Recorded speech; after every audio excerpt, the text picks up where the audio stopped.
네, 안녕하세요. 중국. 특히 인민해방군 쪽에서 이 스타링크를 어떻게 부술 거냐, 그러니까 파괴할 거냐. 그게 이제 지구 저궤도에 위성이 잔뜩 떠 있잖아요. 그런 것을 연구하기 시작했다. 오늘 그 같은 말씀 드리면서 이게 다 엮여 있는 거예요. 우크라, 한국, 중국, 러시아, 서방, 미국 다 엮여 있는 거예요. 오늘 그 얘기를 좀 드리도록 하겠습니다. 먼저 세뇌탈출 자유구독료 부탁 말씀 올립니다. 세뇌탈출은 아시다시피 게시될 때에는 광고가 붙지 않습니다. 운이 좋으면 하루 만에, 운이 나쁘면 일주일 열흘 후에 붙습니다. 도와주시면 보다 좋은 컨텐츠로 찾아뵙는 데 커다란 힘이 되겠습니다. 현대 방어 기술이라는 거죠. Modern Defense Technology. 우리는 방위라고 할 텐데 쟤들은 방어라고 하네요. 인민해방군 쪽에서 만드는 아마 그 논문집일 겁니다. 스타링크 위성 격추 방안을 검토 중입니다. 우크라이나에서 스타링크가 결정적인 역할을 했습니다. 침공 개시 직전에 러시아가 우크라이나 통신망을 마비시키려고 인터넷망 해킹을 했죠. 엄청 했습니다. 그런데 스타링크는 우크라이나 안에 무슨 통신 장비가 없으니까 해킹할 방법이 없는 거예요. 그래서 스타링크엔 아무 영향이 없었습니다. 그 까닭에, 이런 까닭에 결국은 통신을 못 막았고, 그래서 러시아가 망했죠. 이것을 이제 중국이 주도 면밀하게 지금 우크라전 그 전개 상황을 보고 있습니다. 왜냐하면 뭐 세뇌탈출에서 반복해서 말씀드리지만 중국은 이제 여기도 깡패 국가니까 일로 일대라든지 중국몽, 그다음에 중화 패권주의 이런 거를 생각을 하고 있는데, 우크라 같이 어떤 명분을 잡고 가치를 표방하면서 국민이 분발하고 거기에 세계 경제 제재가 붙고 거기에 세계 각국에서 무기 지원이 들어가 버리면 이 깡패 국가가 어떻게 방법이 없는 거예요. 그래서 중국이 이걸 지금 타산지석 아주 교훈으로 삼아서 우크라를 심층 분석하고 있습니다. 이 논문의 한 구절을 읽어보겠습니다. 스타링크 위성 성단의 일부 기능을 마비시키고 그 운영체제 소프트웨어를 파괴할 수 있는 컴퓨터 통신과 무기를 조합한 공격 방식을 확보해야만 한다. 스타링크 위성 성단은 분산형 시스템이다. 개별 위성을 파괴해선 소용이 없고 전체를 해킹할 수 있는 성단 전체와 대적해야 한다. 비용은 작게 들면서도 확실한 효율성을 가진 공격 방법을 찾아내야 한다. 뭐 그런 얘기입니다. 제가 워낙 바빠가지고 단어가 한두 군데 빠져 있군요. 죄송합니다. 이런 걸 뻔뻔하게 이 군사 잡지에 내는 거예요. 아시다시피 중국은 출판의 자유가 없습니다. 심지어는 불과 한 10년 전까지만 해도 서점까지도 전부 신화사 통신의 직영서점이었었습니다. 따라서 중국의 어떤 이런 학술지 출판물에 이런 군사적인 이야기가 나온다. 이거는 현역 군인이든지 군관계 브레인이든지 이런 쪽에 있는 사람들입니다. 이걸 뻔뻔하게 이렇게 해서 그냥 써갈기는 거예요. 자, 도대체 스타링크가 뭐가 안 돼? 스타링크는 현재 2300개의 저궤도 소형 위성을 지구 하늘에다 띄워놨습니다. 이걸 조만간에 4만 개까지 확대합니다. 그래서 회사 이름은 스페이스X죠. 그런데 그러면 이제 위성이 지상의 어떤 기지국과 통신을 하거든요. 위성이. 그런데 육상의 기지국은 분산되어 있습니다. 우크라이나를 커버하는 위성들을 담당하는 기지국은 아마도 폴란드에 있을 것이라 추정됩니다. 그러면 폴란드에 있는 거를 찾아내가지고 사보타지를 한다든지 폭탄을 터뜨려서 그걸 부순다. 그럼 되냐? 아닙니다.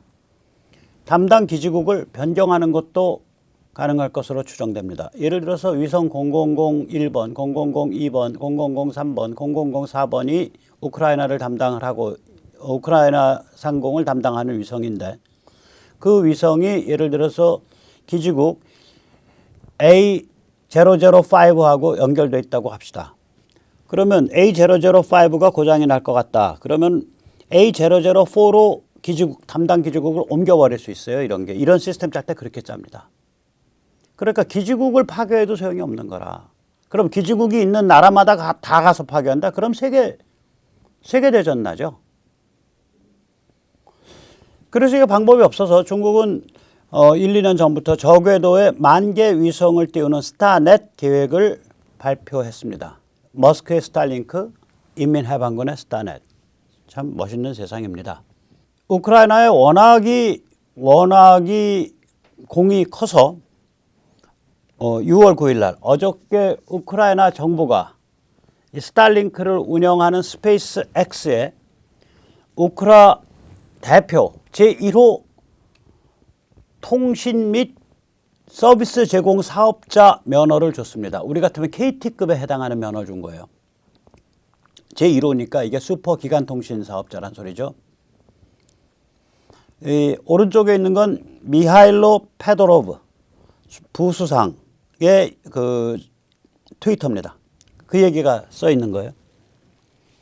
이 전쟁 개시 직후, 전쟁 개시도 직전, 요 무렵으로 해서 직전후로 해서 머스크가 우크라이나에 15,000개 트랜시버, 이 안테나 같이 생긴 거, 요 앞에 그림에 잠깐 나왔죠? 요 안테나 같이 생긴 거. 직경 한 50cm 됩니다. 그거를 15,000개를 공급을 했습니다. 그래서 이것이 핵심 군사통신 수단으로 쓰였습니다. 우크라이나에서 가장 많이 다운로드 받는 어플입니다. 여기에 연결하는 게. 그러니까 주변에서 블루투스 같은 걸로 연결하겠죠. 혹은 와이파이나. 그러면 이제 그 망치고 들어가는 거예요. 그래서 그러면 이제 그렇게 연결시켜 놓고 뭐 전화국 다 빠개졌어. 인터넷 전화하면 되잖아요. 왓츠앱 뭐 이런 거. 우리로 치면 카톡폰 그런 거 하면 되죠. 전화도. 그리고 머스크는 우크라에서 이게 너무 잘 쓰이니까 우크라를 위해서 자동차 시거잭으로 전원 연결되는 모델을 내놓겠다 그랬습니다. 이게 전쟁 상태이기 때문에 배터리를 구하기가 어려워요. 그래가지고 그 제블린이 어떤 데서는 배터리가 없어서 가동을 못하는 경우가 있어요. 제블린을. 그래서 그 충전 장치를 막 만들고 난리가 아니에요. 전기가 일정치가 않고 끊겨 있고 현장엔 전기가 없고 배터리가 충분히 뭐 사서 들고 다닐 수 있는 것도 아니고 자동차는 엔진은 어떻게든 돌아갈 수가 있으니까 시거잭으로 전원을 연결하는 그러한 저거를 내놓겠다는 겁니다. 그 트랜시버 안테나를 접시 안테나를. 머스크는 이 때문에 러시아로부터 공공연한 살해 위협을 받은 적이 있죠. 그걸 제가 잠깐 의역해서 번역하면 이런 뜻이 됩니다. 머스크는 철없고 순진한 척 꼴값 떨어봐야 소용없다. 우크라이나의 슬라브 반역자들에게 통신수단을 제공한 데 대해서 그 치떨리는 죄에 대해서 책임을 져야 한다. 이게 그 당시에 그 굉장히 그 잘 나가는 그러니까 실세예요. 푸틴 주변의 실세가 저런 말을 해서 머스크가 그때 트윗으로 치받았죠. 어느 날 내가 없어지면 그걸 대비해서 지금 미리 빠이빠이라고 인사해 놓겠습니다. 그런 그 아주 블랙 코미디 같은 그런 시큼한 농담을 던진 적이 있습니다. 그러면 이제 머스크가 쟤들 입장에서는 최강전사라는 건데 러시아나 혹은 중국 입장에서는 머스크를 왜 증오할까? 제가 생각을 해보니까 6가지 이유 정도를 이제 떠올릴 수 있었습니다. 우선 첫째는 뭐 일단 군사통신 인프라로 사용된다. 그것도 파괴할 수도 없고 해킹할 수도 없는. 두 번째는 이게 인터넷에 연결된 사람들이 그게 군인이든 주민이든 어떤 환경에서도 어떤 가혹한 환경에서도 계속 있으니까 이 사람들이 현장의 사진, 현장의 동영상을 찍어서 올린단 말이에요. 그러면 전쟁의 실상과 참상이 온 세상에 실시간으로 알려져요. 온 지구에. 자, 이렇게 되면은 이 자유세계의 여론을 예를 들어 미국이나 서방의 여론을 뭐 뉴욕타임스, 워싱턴 포스트, 뭐 폴리티코 뭐 이런 데서 몇 군데서 손을 잡고 찜쪄 먹어서 이 정부나 정치인이 통제할 수가 없어요. 다른 정보들이 계속 올라오는데 감춰지지가 않는 거예요. 감춰지지가 않는 거예요. 혹은 여론몰이가 안 되는 거예요. 다른 그러니까 alternative information, 대안 정보들이 막 튀어나오니까. 그렇게 되니까 네 번째로 뭐가 되냐면 전쟁에 대한 부분적 진실을 부풀려서 평화 캠페인을 벌일 수 없죠.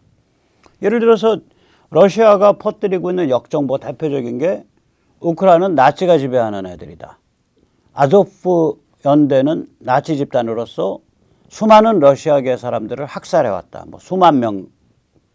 그 다음에 우크라이나에 생화학 연구소가 있는데 그걸 미국이 비밀리에 거기서 생화학 무기를 개발했다. 세 번째 같으면 순 거짓말이거든요. 진짜로. 그 명확한 거예요. 뭐냐면 우크라이나가 망했을 때, 그러니까 소련이 망했을 때 거기에 소련 시대부터 있던 생화학 연구소가 있어요. 그러면 이게 위험하니까 미국에서 1990년대에 거기에 들어가서 거기에 있는 모든 샘플들을 다 그러니까 비활성으로 그러니까 다 죽이고 뭐 이런 걸 하고 거기서 또 새나가지 못하게 관리를 했단 말이에요. 그 상태에서도 이걸 두고서 생화학 연구소를 운영했다라고 얘기하는 거예요. 우크라 거짓말이죠. 순전히 이런 건 다 거짓말입니다. 그런 걸 막 떠드는 사람들이 있는데 셋 중에 하나겠죠. 중국과 러시아를 흠모하는 사람, 혹은 평양의 지령을 받은 사람, 혹은 평소에 약간 반미 성향으로 빼딱한 사람, 뭐 그러겠죠. 뭔지 모르겠어요. 이 평화 캠페인 대표적인 게 6.25 때 노군리죠. 미 경기병 1사단이 아직 미국의 주력 부대가 중화기를 가지고 상륙하기 전에 낙동강 전선에서 기관총과 바주카포, 로켓포만 가지고 소련제 탱크를 막아내는 그 과정에서 전사자가 그 부대의 절반쯤 나와요. 이런 상태에서 잠도 못 자고 눈은 뻘겋게 충혈돼 있고 옆에선 픽픽 죽어나가고 극도로 피로하고 눈에 뭐가 씌워가지고 기관총을 땡겼는데 그게 피난민 행렬이었단 말이죠. 그러면 그걸 신문이나 이런 데서 그것만 딱 그 사정만 해서 쫙 떠들면 반전운동이 일어나는 거예요. 또 그렇게 해서 왼쪽 애들이 떠들어갖고 우리 노군리가 지금도 그렇게 돼 있고 그걸 그 각도에서 그것만 딱 클로즈업해서 그걸로 영어로 써갖고 퓰리처상을 받은 사람이 뉴욕타임스 한국지사장 최상훈 씨입니다. 최상훈 씨 그런 상 받으니까 인생이 행복하세요? 문맥은 다 치워버리고 딱 하나만 뽑아서. 그런데 저렇게 대한정보가 현장에서 생생하게 올라오면 사람들이 문맥을 알게 되니까 그런 거짓말이 안 통하는 거예요. 피카소의 한국 학살도 똑같죠. 저 첨단 무기로 무장한 우주인 같은 양키들이 저 무고한 한국 사람들을 애까지 포함해서 벌거벗겨 놓고 총으로 학살하는. 피카소는 스페인 공산당원이었으니까. 피카소의 게르니카도 마찬가지죠. 게르니카도 마찬가지죠. 거기 그 좌파랑 우파랑 했을 때 처음에 학살은 좌파가 시작했어요. 수녀하고 신부부터. 그런 문맥 다 떠나서 프랑코 세력이 나치와 지원을 받는단 말이죠. 왜냐하면 국제 좌파들이 전부 좌파를 지원하니까 나치로부터 몇 개 지원을 못 받아요. 그러면 프랑코가 나중에 나치에 봉사해서 2차 세계대전 때 나치를 위해서 싸웠냐? 안 싸웠습니다. 지브롤터 해협을 굳건하게 지켜줬습니다. 영국이 할 수 있도록. 중립을 지켜줬어요. 이런 좌우 문맥, 아마 학살한 사람 숫자로 보면 좌파가 훨씬 많이 학살했을 거고, 좌파는 뿐만이 아니죠. 거기에 이제 뭐 무정부주의자, 사회민주주의자, 그다음에 트로츠키주의자, 스탈린주의자. 근데 좌파의 종주국인 소련은 그 당시에 스탈린이 지배하고 있었으니까. 그러면 이 좌파 내부에서 인민재판 열어가지고 저기 프랑코 세력이랑 싸우는 게 핵심이 아니라 내부의 인민재판 열어서 이 반대되는 내부 정파를 숙청하는 게 좌파의 사업이에요. 주로 숙청을 주도한 거는 스탈린, 소련, 친소파고 잡혀서 죽은 건 트로츠키파, 스탈린과 정치투쟁하다가 망명한 소련의 그 공산혁명 내전 때 지도자, 군사령관, 트로츠키파. 그 다음에 잡혀 죽은 건 무정부주의자, 잡혀 죽은 거는 리버럴, 잡혀 죽은 건 사회민주주의자, 이런 사람들이 잡혀 죽거든요. 여기에 사회주의자의 무정부주의자 성향이 있었을 거예요. 조지 오웰. 그 스페인 내전 참전했다가 좌파가 잡아 죽이는 거. 그 소련을 받드는 공산주의자들이 다른 공산계열 혹은 좌파를 잡아 죽이는 거 충격을 먹고 넌더리를 내고 이쪽으로 확 전향한 거 아니에요. 이런 문맥들이 안 알려지거든. 주류 미디어를 좌파가 장악하고 있으니까 안 알려지는 거예요. 근데 요새는 저런 게 다 알려진다고요. 그러니까 전쟁에 관한 부분적 진실을 부풀려 가지고 여론 공작을 하는 게 어려워져요. 다섯 번째는 뭐냐면 전쟁에 관한 사악한 가짜 정보를 퍼뜨리는 그런 심리전을 펼칠 수가 없어요. 이게 대표적인 게 6.25 때 소련이 퍼뜨린 게 그거죠. 남쪽이 먼저 북침을 해서 우리가 응징하러 내려갔다. 계속 그 주장하는 거예요. 북침했습니다. 그래서 응징했습니다. 북침했다니까요. 하루 종일 그 주장이에요, 그냥. 그 다음에 여기서 이제 저기 밀고 올라가니까 인천 상륙작전 해가지고 밀고 올라가니까 그 공산 세력을 박멸을 시키려고 압록강, 두만강 언저리로 미군이 세균을 퍼뜨렸다. 세균전. 그 당시엔 저거 굉장히 파다했었어요. 이런 가짜 정보를 가지고 심리전을 펼치는 거거든요. 지금 러시아 방송들 우크라 상황 지금 전하는 거 보면 저 나치들을 지금 우리 용맹한 러시아군이 가서 하루하루 무찌르고 있습니다. 잘하고 있습니다. 잘하고 있습니다. 위대한 러시아군입니다. 그러면서 그걸 또 해외에 계속 퍼나르고 그 다음에 이제 한국말 하는 그 러시아 꼬분 같은 사람들 내세워 가지고 한국의 좌파들 해서 저 같은 사람 막 공격하게 하고. 이게 심리전이죠, 일종의. 이게 안 먹히는 거예요. 옛날 같으면 이거 잘 먹혀요. 지금은 끄떡없잖아, 백모도. 그 다음에 여섯 번째는 뭐냐면, 자, 전쟁과 평화에 대한 결정자. 그게 뭐 러시아 편이든 그게 미국이든 그게 영국이든 이 전쟁과 평화에 대한 결정자. 이제 전쟁 그만하고 평화 가자. 뭐 이렇게 결정할 수 있는 파워가 있는 사람들. 이 힘 있는 자들. 이 자들만의 리그가 되냐. 이 자들이 그냥 회의 때 만나서 국제회의에서 만나서 쑥덕쑥덕 하면은 아, 야, 우크라 이제 총 내려놔. 이제 휴전이야, 휴전. 우리 1953년에 아이젠하워 정부 때 그거 당했죠. 아니면 온 세상 모든 사람들이 다 알고 있기 때문에 온 세상 모든 사람들이 그래도 수긍할 수 있는 그런 방향으로 가냐. 그것도 균형 잡힌 진실의 바탕에서. 이런 게임이 된 거예요, 이게. 한마디로 말해서 요번에 우크라 전쟁은 여러 가지 정치에 관한 의미, 그 다음에 그 여론전에 관한 의미, 미디어에 관한 의미, 그 다음에 힘 있는 정책 결정자들의 정책 결정 패턴에 관한 거, 이런 것을 다 바꾼 전쟁이에요, 이게. 전쟁의 그 양상이 완전히 바뀐 거예요. 왜 그러냐? 그 중에 이제 제일 큰 거는 우크라 국민들이 어떤 그 자유, 개인 이런 그 문명의 가치, 공화국 가치를 중심으로 분발을 해서 들고 일어났고 우크라 국민들이. 그래서 열심히 투쟁하는 모습이 사진과 동영상을 통해서 계속 온 세상 사람들한테 알려지는 상황이거든요. 그러니까 힘 있는 자들끼리 모여가지고 쑥덕거려서 미봉, 봉합, 타협을 하질 못하는 거예요, 이게. 이런 상황을 두고 나오는 용어가 있습니다. 오신트라는 용어가 나오고 있습니다. 오신트. 이건 오픈소스 인텔리전스, 오픈소스 군사정보라는 용어인데요. 이 용어는 뭐냐면은 현장에서 사진과 동영상이 올라온단 말이죠. 또 주류 언론과 제도권에서도 정보를 뭐 특파원에 가서 보기도 하고 군사평론가가 뭐 방송에 나와서 떠들기도 하고 뭐 이런 거죠. 그러면 이 두 개를 조합을 해서 저 같은 사람이죠. 재화 분석가 해설가들이 상당히 심도 있는 해설을 해요. 근데 이게 왜 가능해졌냐? 위성 및 일반 인터넷 연결이 돼 있는 거 아니에요. 한국에 있는 저는 일반 인터넷으로 연결하고 있지만 우크라 현장에서 저기 그 현장에 지금 어디를 러시아군 뭐 무슨 부대가 쳐들어왔고 그걸 우크라군이 무찔렀고 뭐 세베로도네츠크 강에서 저희들이 그 판툰 브리지라 그러죠.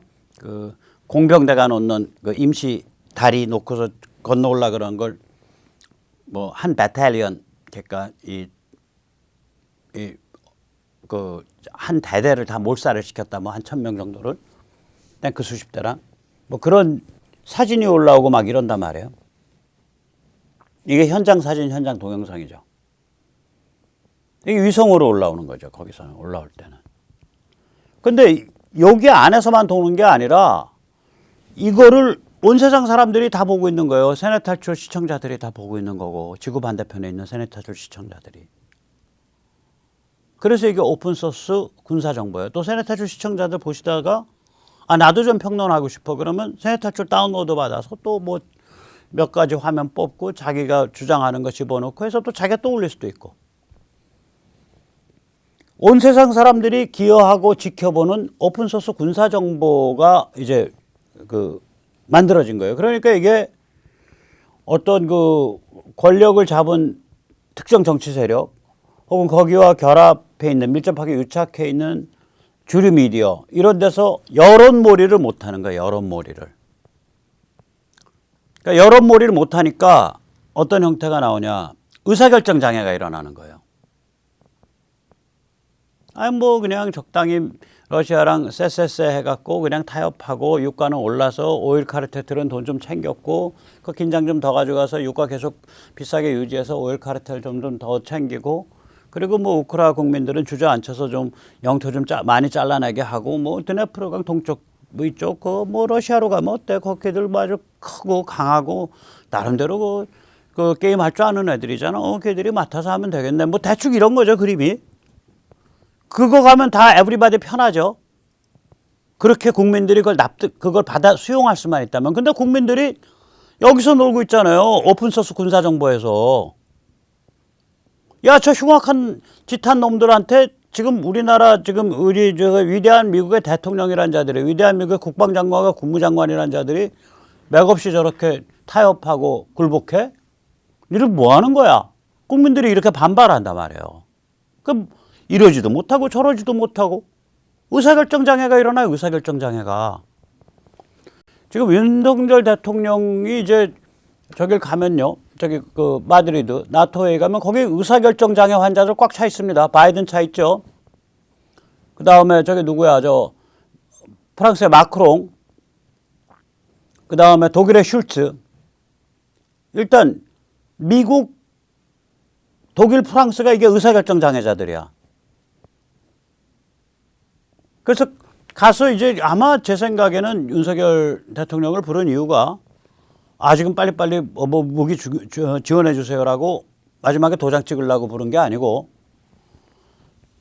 야, 한국과 같이 저렇게 강력한, 특히 육군에서 쓸 수 있는 모든 종류의 무기를 풀세트로 갖고 있는 나라가 지금 준비돼 있어, 우리. 그러니까 너 푸틴 좀 그만해, 좀 적당히 해라. 이 메시지를 하려고 병풍을 세우려고 가는 거예요. 그 찬란한 병풍의 이름이 대한민국이고 윤석열입니다. 그래서 제가 어저께 주인공은 대한민국, VIP는 윤석열이라 그런 거죠. 병풍이 잘 쏘는 거지. 그거 병풍 세우려고. 자, 이 의사결정 장애자들을 어찌할꼬. 그러니까 이 대한민국이란 근육을 보여주는 그 바디빌더, 그게 이제 우리 윤석열 대통령이 된 거예요. 그 스포트라이트를 받는. 잘하고 오십시오. 자, 한번 직접 보세요. 이제 여기는 주류 미디어 중에 하나죠. 오스트레일리아 스카이뉴스니까. 여기 조금 이제 원래 좀 센 얘기를 하는 데긴 해요. 주류 미디어라고 해도. 그러나 뭐 아주 센 얘기를 합니다. 호주 전 하원은 마이클 댄비, 왼쪽 아저씨. 거기부터 이야기를 시작하겠습니다. I'm very worried the Biden administration has only provided 4 rocket systems to Ukraine to counter the massive artillery that the Russians are using to crush all of their cities. 4! All of this talk about rocket systems being provided by the United States. Now, they've been generous with their aid packages, but 4 rocket systems in a country the size of France are not going to be able to counter the Russians. Now, Peter, if you believe the PR, you think the US is giving plenty of support, and they are in terms of cash. But as Michael Danby pointed out, this is a commitment for only 4 rocket launcher systems. What should happen here? I think it's a strange situation that Washington has got itself into, Peter, because they're providing lethal equipment, but it would seem just never enough to quite make it possible for the Ukrainians to pursue decisive military outcomes. So we know the United States is not going to provide combat aircraft. the United States is not going to provide air cover to stop the Russian military from being able to fly over Ukraine. And this decision about the rocket system, not only is it just 4 units, they're also giving the Ukrainians very limited range munitions to fire from those rocket systems, whereas what they actually need is long-range stuff, because they're actually fighting the Russians across an internal front that I would say is probably about 800 kilometres in length. So at the moment, I think what the Biden administration needs to do is to come to a decision that it's either going to help the Ukrainian system pursue decisive military victory against the Russians, or it's not. Instead of which we're in a sort of a halfway house where the Ukrainians can keep on fighting, but they haven't got the means to actually prosecute victory. And right now, Peter, I'm actually writing about this for the Weekend Australian. The Ukrainian war is on a very delicately balanced situation. It could go either way. The Russians are starting to make small gains. So this is the moment where we do need to be providing Ukraine with decisive military assistance and doing it very quickly. 예, 이런 상태죠. 그러니까 이 바이든 정부나 뭐 이 유럽 국가들이 의사결정 장애 상태다. 좋게 봐주면 러시아 김 빼느라고, 그러니까 이게 이제 그 종기를 짤 때도 이게 환원을 쫙 시켜가지고 딱 했을 때 쭉 잘 뽑아지잖아요. 이렇게 환원시키는 게 시간을 들이는 거 아니냐. 좋게 생각하면 그렇고요. 그러면 이제 만약에 그렇다면 지금 타이밍, 지금 그 나토 정상회의 타이밍이 굉장히 그걸 계산하고 했다고도 볼 수 있어요. 왜 그러냐면 6월 30일이 제가 전에도 저는 나토 정상회의랑 상관없이 지금 미국에서 들어가거나 서방에서 들어가는 중화기가 그래도 꼴을 갖추려면, 그리고 좀 훈련이 돼서 사용할 수 있으려면 저게 6월 말쯤은 돼야 됩니다 라고 제가 여러 번 말씀을 드렸죠. 그 타이밍에 맞춰서 지금 마드리드에서 나토 정상회의가 열리는 거예요. 그래서 저도 지금 어느 게 뭔지 모르겠어요. 저도 헷갈립니다. 아마 블링켄도 헷갈리고 있을걸? 아마 오스틴 미 국방장관도 헷갈리고 있을 거예요. 오전에는 다들 분위기가 우크라이나 끝까지 밀어서 결정적인 그 승리를 거두도록 해야 돼. 화끈하게 밀어서. 뭐 이런 분위기였다가 점심 먹고 와서는 야, 그래도 뭐 너무 또 푸틴 닦아세우는 건 안 좋잖아. 뭐 결정적으로 이길 정도까지는 밀지 않아야 되는 거 아니야? 뭐 이런 또 분위기가 될 수도 있고. 그래서 이게 계속 지금 아주 요동쳐요. 그러니까 윤 대통령이 거길 가서도 상대방이 어떤 커미트먼트를 갖고 있는지, 상대방이 어떤 입장인지를 오히려 윤 대통령이 물어야 될 것 같습니다. 이 방금 이거죠. 중간은 없다. 이제 타이밍이 무르익었다. 중간은 없다. 우크라이나가 decisive victory, 결정적 승리. 지금은 결정적 승리도 못하는데 싸우려면 계속 싸우긴 할 수 있고, 이 상태로 지금 그 아주 감질나게 하는 고수위거든요. 근데 우크라이나가 결정적 승리를 하도록 의사를 결정을 당신들이 하면, 그리고 우리 대한민국에 충분한 대가를 지불한다면, 여러 가지로 돈 문제뿐만이 아니라 지정학적 배려라든지 또 주한미군 강화라든지, 예를 들어서 협박할 수 있으니까 너희 항모전단 2개 여기 갖다 놔. 항모전단 2개 갖다 놔. 앞으로 1년 동안 최소. 그러면 우리가 우크라이나 지원할게. 뭐 이런 그 멋있는 그 딜이 하나 딱 쳐져야 된다고 저는 생각을 해요. 그러니까 너희가 먼저 의사결정하면 나는 그 의사 존중하겠다. 이건 나토 비즈니스고 이건 근본적으로 유럽 비즈니스다. 연결은 다 우리랑 연결돼 있지만 최일선의 이해 당사자는 당신들이다. 당신들이 결정을 하면 우리가 그것이 인류의 공의에 맞는다면 우리는 한다. 그러나 의사결정 확실하게 해라. 그리고 우리 쪽에서 어떤 리스크가 지는 게 있다면 거기에 대해서는 당신들이 여러 가지 전략적으로 배려해야 된다. 뭐 이런 그 멋있는 좀 스탠스를 취하실 수 있다고 생각을 합니다. 자, 그래서 아까 말씀드린 그 오픈소스 군사정보, 오신트가 결국 본격적 무기 지원으로 저는 이끌 거라고 봐요. 이게 왜 그러냐면 오신트가 온 세상 사람들에게 일찍이 없던 일을 지금 보여주고 있는 거거든요. 옛날에는 이게 전쟁을 할 거냐 평화를 할 거냐가 선수끼리 모여서 자기들끼리 결정하면 돼요. 주류 언론이랑 정치권이. 그래서 뭐 포스탄 회담, 얄타 회담 뭐 이런 데서 만나가지고 타협하고 봉합하고 협잡을 해요. 그러면 또 주류 언론이 그걸 띄워줘. 아, 우리 루스벨트 대통령 잘하셨습니다. 너무 위대합니다. 너무 감격스럽습니다. 이제 드디어 평화의 그 저게 보입니다. 아니 소련한테 다 떼줬는데. 그 다음에 이제 두 번째로 우크라이나 국민들은 지금 태도가 이거거든요. 너희가 중화기를 주던 말던 우리 계속 끝까지 싸울 테니까 우리 몽땅 죽는 꼴 안 보려면 그 꼴 인터넷에 다 뜨거든. 내가 시체 되는 꼴, 내가 배에 구멍 뚫려 갖고 피 흘리면서 나자빠져 있는 꼴, 내 아내가 나자빠져 있는 꼴, 내 자식이 나자빠져 있는 꼴, 그거 인터넷에 다 뜨거든. 너희 맨날 그 화면 보기 싫으면 우리한테 중화기 지원해 줘. 지금 이거예요, 우크라이나는. 이겁니다, 딱. 그러니까 골 아픈 거예요, 골 아픈 거예요. 저게 저런 그 사진과 동영상이 안 돌아다니면 모르겠는데 저게 오픈소스 군사 정보로 계속 돌아다닌다고요. 온 세상 사람들한테. 이러놓으니까 러시아가 이런 일을 상상이나 해봤겠어요. 그냥 가면 다 러시아 말하는 사람들인데 거의 대부분 진짜 러시아 말하는 사람들 또 러시아 말과 조금 다른 슬라브 말하는 사람들인데 다 우리 반기고 으쌰으쌰하고 그리고 우크라가 저거잖아요. 저게 그 국민소득이 러시아의 절반이 안 돼요. 한 4,000불. 그러니까 베트남보다 조금 잘 사는 정도예요. 우크라 GDP가. 그 우크라 GDP가 그거밖에 안 되니까 그럼 러시아에서 다 저기 국가에서 뭐 그래도 먹을 거 좀 주고 뭐 펜션 저기 뭐 연금이라도 나눠줄 수 있고 노후 대책해주고 그러니까 다 우리 반길 거야 하고 퍽 들어갔는데 야 굶어 죽더라도 우리 길 갈 거야 하고 전부 튀어나오니까 저게 찬물을 뒤집어 쓰고 똥 밟은 나비요 이게 된 거예요.